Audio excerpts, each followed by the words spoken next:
రాష్ట్రాలలో సంచలనం రేపిన విశాఖపట్నం గాజువాకలో జరిగిన మౌనిక హత్య కేసులో పోలీసుల దర్యాప్తు కొనసాగుతోంది. ఈ కేసులో నిందితుడుగా ఉన్న నేవీ ఉద్యోగి రవీంద్ర పోలీసులకు లొంగిపోయిన సంగతి తెలిసిందే. పోలీసుల ప్రాథమిక విచారణలో డబ్బు డిమాండ్ చేస్తుందని హత్య చేసినట్లు రవీంద్ర చెప్పినట్లు సమాచారం. మరోవైపు హత్యకు ముందుగానే ప్లాన్ చేసుకున్నాడు రవీంద్ర. ఆన్లైన్ లో కత్తులు కొనుగోలు చేశాడు. హత్య తర్వాత రక్తపు వాసన రాకుండా ఇంట్లో సెంటు కొట్టినట్లు తెలుస్తోంది. విశాఖపట్నంలో సంచలనం రేపిన మౌనిక హత్య కేసులో పోలీసుల దర్యాప్తు జరుగుతోంది. మౌనిక హత్య కేసుకు సంబంధించి పోలీసులు ప్రాథమిక విచారణలో పలు కీలక వివరాలు వెల్లడయ్యాయి. 2020 సంవత్సరం కోవిడ్ లాక్డౌన్ సమయంలో నిందితుడు రవీంద్రకు మౌనిక ఓ డేటింగ్ యాప్ లో పరిచయమైనట్లు తెలిసింది. ఆ తర్వాత ఇద్దరి మధ్య ప్రేమ వ్యవహారం నడిచినట్లు సమాచారం. 2023లో ఇద్దరి మధ్య బ్రేకప్ కాగా రవీంద్ర వేరే యువతిని పెళ్లి చేసుకున్నాడు. ఏడాది కిందట ఎల్వి నగర్ లోని ఓ అపార్ట్మెంట్ లో అద్దెకు దిగారు. 4 నెలల కిందట రవీంద్ర భార్య డెలివరీ కోసం పుట్టింటికి వెళ్లింది. అప్పుడే డబ్బు కోసం మౌనిక వేధిస్తోందని, అందుకే చంపినట్లు రవీంద్ర పోలీసుల వద్ద వెల్లడించినట్లు తెలిసింది. మార్చి 29వ తేదీ ఆదివారం మధ్యాహ్నం 1 గంట సమయంలో రవీంద్ర మౌనికను ఎల్వి నగర్ లోని అపార్ట్మెంట్ కు పిలిపించాడు.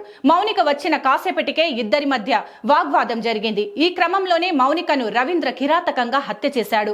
అయితే హత్యకు ముందే కత్తులు కొనుగోలు చేశాడు. కత్తుల కోసం మొదటగా డీమార్ట్ కు వెళ్లగా అక్కడ లభించలేదు. దీంతో ఆన్లైన్ లో ఆర్డర్ పెట్టినట్లు తెలుస్తోంది. మౌనికను హత్య చేసిన తర్వాత నిందితుడు రవీంద్ర ఇంట్లోని రక్తపు మరకలు కడిగేశాడు. ఇంట్లో రక్తపు వాసన రాకుండా సెంటు కొట్టాడు. ఆ తర్వాత మౌనిక శరీర భాగాలను ముక్కలు చేసి కొన్ని శరీర భాగాలను ఫ్రిడ్జ్ లో దాచిపెట్టాడు. మరికొన్నిటిని గోని సంచిలో పెట్టి మంచం కింద దాచాడు. తర్వాత మౌనిక తల, ఫోన్ ను దారిపాలెం తోట వద్ద తగలబెట్టినట్లు సమాచారం. ఆ తర్వాత తన స్నేహితుడికి ఫోన్ చేసి హత్య విషయాన్ని చెప్పాడు. స్నేహితుడు హెచ్చరించడంతో అనంతపురం గాజువాక పోలీసుల ఎదుట లొంగిపోయాడు. అయితే డబ్బుల కోసం వేధిస్తున్న కారణంగా మౌనికను హత్య చేసినట్లు రవీంద్ర చెప్పుతున్నప్పటికీ మౌనిక కుటుంబ సభ్యుల వాదన మరోలా ఉంది.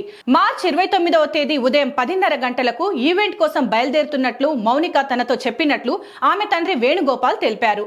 ఆ తర్వాత కొద్దిసేపటికి ఫోన్ చేస్తే స్విచ్ ఆఫ్ వచ్చిందని, ఈవెంట్ కార్యక్రమాల్లో బిజీగా ఉందని అనుకున్నామని చెప్తున్నారు. రాత్రి అయినప్పటికీ రాకపోవడంతో వెతికామని, కానీ ఉపయోగం లేకపోయిందన్నారు. సోమవారం ఉదయమే హత్య జరిగిన విషయం తెలిసిందన్నారు మౌనిక తండ్రి. తమ కుమార్తెకు ఎలాంటి ప్రేమ వ్యవహారాలు లేవని చెప్తున్నారు. రవీంద్ర ముక్కు మొహం కూడా తమకు తెలియవని చెబుతున్నారు. ఈ ఘటనపై పోలీసుల దర్యాప్తు కొనసాగుతోంది.